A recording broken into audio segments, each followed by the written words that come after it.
ဒီကပြောတာအိမ်ရောက်ရင်တတ်တော့မှာငါ ကိုသူပါလဲပါတယ် အိမ်ရောက်ရင်တတ်တော့မှာ သူ့အကြောင်းလေးပြောမှဆိုလို့တဲ့ပါပါတော့တဲ့အကျွေးတွေလျှော်လိုက်ပြီတဲ့ပြန်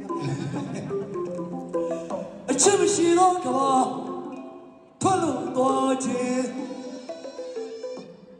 တဲ့စစ်တာလာအိုးဆိုရပြုံးနေတော့ဖေးလာအိုးဆိုဘယ်တော့နိုင်ပါလားကျွန်တော်ပြီးတော့မတော်ရှိပါလားအိုးရှိရောစပီလီကိုစစ်တာလာစွချာရတဲ့ချွေးမေးမလားရှိကိုလုံးလေးတော့ပဲနေလားထုံလို့နေနာစီယာပါ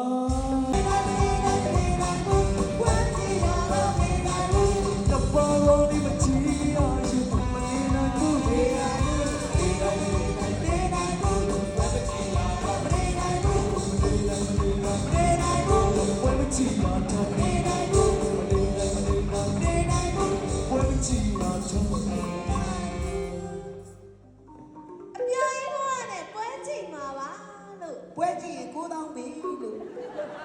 ရတယ်မောင်တော့ကျွန်မဖရီးပဲ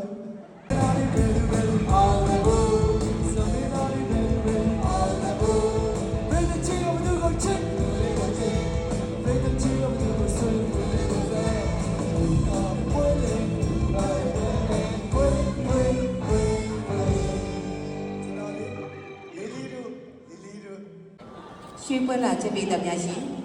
မကြားခင်ချိန်တွင်မှာစမှုတပြေးတပြေးမောင်နှမရဲ့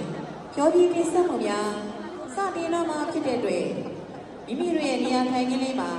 နေရာယူပေးကြပါရန်လေးစားစွာမှတ်ကြားအပ်ပါတယ်ရှင်